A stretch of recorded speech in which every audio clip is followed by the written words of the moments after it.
Hello, welcome back to गुल की उड़ान। कैसे हैं आप लोग? तो आज के इस वीडियो में मैं आप लोगों को बताऊंगी कि सीटेट 2026 की ऑफिशियल आंसर की कब तक आने वाली है। जैसा कि आप लोगों को पता है कि सीटेट की एग्ज़ाम हमारा जो है वो 7 फरवरी और 8 फरवरी को हुई थी। अब सारे लोग ये इंतज़ार में हैं कि सीटेट की जो ऑफिशियल आंसर की है वो क्या आएगी।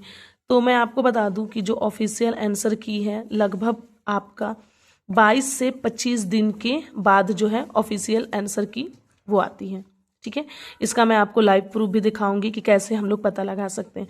सबसे पहले मैं उनको ये बता दूं जिनका 89 मार्क्स आ रहा है, 110 मार्क्स आ रहा है या 105 मार्क्स आ रहा है। आने का मतलब जो आंसर की वगैरह जो यूट्यूब वगैरह पे आप जो वीडियो देख रहे हैं, जो टीचरों ने कराया है, तो आप ये मान के चलिए कि अगर आपके इतने इतने मार्क्स आ रहे हैं तो आपका एक ही दो नंबर इधर उधर होने के चांसेस है। ऐसा नहीं है कि आपने जो मैच किया गूगल से या अपने टीचर से आपका 110 बन रहा है तो आपका 70 मार्क्स बनेगा। नहीं, कुछ एक दो नंबर इधर उधर हो सकता है।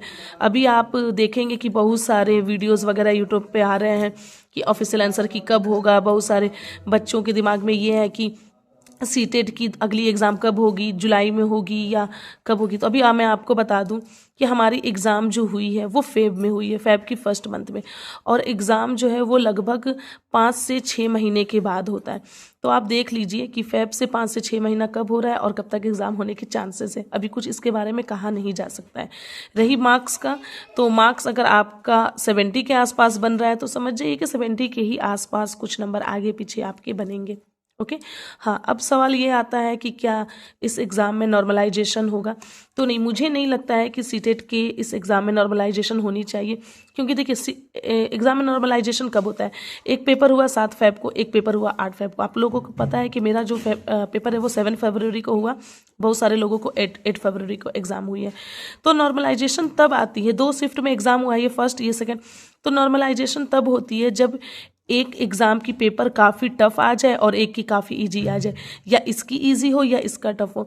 तो मैंने 7 फरवरी वाले क्वेश्चन पेपर सीटेट का जो देखा है और 8 वाले को भी देखा है। 7 फरवरी को मेरा था, 8 को मेरी सिस्टर का था। तो मैंने जब एनालिसिस किया तो मुझे क्वेश्चंस का लेवल ज़्यादा टफ नहीं लगा, मतलब इजी टू मॉडरेट ऐसे ही क्वेश्चंस थे। इसमें भी वही थे और इसमें भी वही थे। इस वाले में सीडीपी थोड़ा लेंदी क्वेश्चन था, इस वाले में मुझे इतने लेंदी नहीं देखे। इसमें मुझे मैथ्स का क्वेश्चन ज़्यादा इजी लगा इसके अकॉर्डिंग। तो मतलब मिला जुला के दोनों शिफ्ट की एग्ज़ाम जो है वो लगभग इक्वल ही थी। कुछ ज़्यादा टफ या हार्ड नहीं था। अगर क्वेश्चंस का लेवल ज़्यादा टफ होता है, ज़्यादा हार्ड होता है और दूसरे शिफ्ट का क्वेश्चन का लेवल ईजी होता है तो उस कंडीशन में नॉर्मलाइजेशन होता है। आपको पता है नॉर्मलाइजेशन क्या होता है? एक तरह से का ये एक जेन्युइन प्रोसेस है कि बच्चों के साथ बेईमानी ना हो। किसी का क्या कहते हैं, शिफ्ट इजी हो गया तो उसका एग्ज़ाम क्लियर हो जाए, किसी का इतना ज़्यादा क्वेश्चन का लेवल टफ हो गया कि वो क्लियर ही ना कर पाए। तो नॉर्मलाइजेशन में मार्क्स जो है किसी के घटेंगे और किसी के बढ़ेंगे, यानी जिनकी शिफ्ट इजी होंगी उनकी मार्क्स घटती है और जिनकी शिफ्ट टफ होती है उनकी मार्क्स क्या होती है, इंक्रीज होती है। ठीक है, तो ये नॉर्मलाइजेशन का प्रोसेस है। मुझे नहीं लगता है कि नॉर्मलाइजेशन होगा। अब मैं आपको दिखाने वाली हूँ कि कैसे हम लोग दिन का पता करेंगे कि कितने दिन में आएगा। हाँ, और एक बात, अगर आपका सीटेट लगता है कि 110 105 के आसपास मार्क्स हो रहा है तो 100% आपका सीटेट जो है वो क्लियर हो सकता है। लेकिन नहीं भी होता है तो कोई दिक्कत नहीं है। यूपी टेट अभी आने वाला है, अगर आप यूपी से बिलोंग करते हैं, नहीं भी बिलोंग करते तो भी आप भर सकते हैं। और उसके बाद नहीं होता है तो कोई दिक्कत नहीं है। नेक्स्ट सीटेट की हम लोग प्रिपरेशन करेंगे, लेकिन नेक्स्ट वाले के लिए ये आप अभी से लग जाए। कुछ लोग का ऐसा होता है कि जब तक नोटिफिकेशन आउट नहीं होगा तब तक वो पढ़ने नहीं बैठेंगे। तो अगर आप नोटिफिकेशन आउट होने के बाद पढ़ाई करना चाहते हैं तो जैसे इस बार हुआ है वैसे अगले बार भी होगा।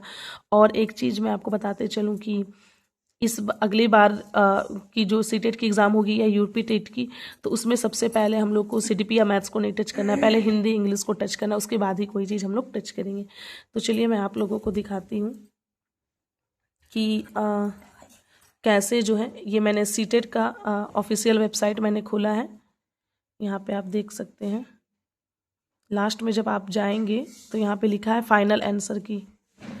हालांकि इसमें आंसर की जो है इस बार का आंसर की नहीं देखने को आपको मिलेगा। जो प्रीवियस ईयर में जो एग्ज़ाम हुए हैं उनका आंसर की आपको यहाँ पे देखने को मिलेंगे। थोड़ा सा नेटवर्क का प्रॉब्लम है, बस 1 मिनट रुक जाइएगा। ठीक है, ये आप देख सकते हैं, ये मैंने निकाला है सीटेट 2024 का आंसर की। तो यहाँ पे आप देख सकते हैं, थोड़ा सा मैं लाइट को इधर करती हूँ, ध्यान से देखिए। ये सीटेट 2024 यानी पिछले साल नहीं, 2025 में तो एग्ज़ाम नहीं हुआ था। 2024 की जो आंसर की है, आपका एग्ज़ाम हुआ था 14 दिसंबर को, 14 दिसंबर को। ठीक है, और देखिए आंसर की कब आई है, 8 जनवरी को। तो 14 दिसंबर से लेकर 8 तारीख जनवरी की पहली तारीख, जनवरी की 8 तारीख तक के बीच का डेट जब आप कैलकुलेशन करेंगे तो 24 से 25 दिन का कैलकुलेशन आपका आएगा। और मैं आपको दिखा दूं, ये तो 2024, ये भी 2024 की ही है, पेपर 1 और पेपर 2 का है। अब ये दिसंबर वाली थी, ये मैं जुलाई वाली आपको दिखा रही हूँ।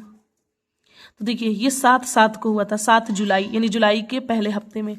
और यहाँ पे देखिए, और आंसर की भी ये जुलाई के पहले हफ्ते में हुई है, और आंसर की भी जुलाई के ही महीने में आया है, लेकिन लास्ट में। तो आप देख लीजिए, यहाँ 7 है, यहाँ 30 है, लगभग 23 दिन का गैप है, 22 से 23 दिन। ठीक है, और मैं ये तो जुलाई का हो गया, और 1-2 मैं दिखा दूँ आपको। ये जनवरी 2024 देख लीजिए, ये 21 जनवरी को एग्ज़ाम हुआ है, और पेपर आपका जो आंसर की आया है वो 13 फरवरी को आया है। तो 21 जनवरी इधर आपका 9 दिन हो गया लगभग, और 13 इधर 12 दिन, 9 में 12-13 जोड़ लीजिए आप, लगभग 21 से 22 दिन। यानी मैंने अभी आपको बताया, वीडियो बनाने से पहले ही मैंने आपको बताया कि मैं इसे हटा रही हूँ, आपका लगभग 22 से 25 दिन के बीच में आपका आंसर की आ जाएगा। जैसे हमारा एग्ज़ाम 7 से 8 दिन, 7 तारीख और 8 तारीख को हुआ था। अब आप इसमें 22 दिन जोड़ लें और ये देख लें, तो लगभग ये हमारा ये फरवरी में हुआ है। तो मैं आपको बता दूं, तो अगर ये फरवरी में हुआ तो इसकी जो चांसेस है, या तो ये अब फरवरी में कितना दिन है, 28 ही दिन का है दिन। ठीक है, तो इसमें तो 28 ही दिन होता है, यानी इसमें इस महीने में लगभग कितने दिन है हमारे पास, 20 दिन है। यानी ये फरवरी के महीने में नहीं आएगा, ये आपका आंसर की आएगा मार्च के महीने में, और लगभग 1 से 10 मार्च के बीच में आपका आंसर की आ जाएगा।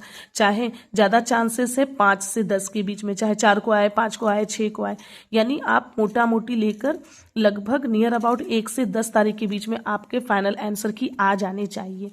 ठीक है, तो आप ज़्यादा परेशान ना हो, और आंसर की ऑफिशियल आंसर की के पीछे ना पड़े। अगर आपका मार्क्स 110, 105 अगर आ रहा है, तो आप बीपीएससी टीआरई 4 की तैयारी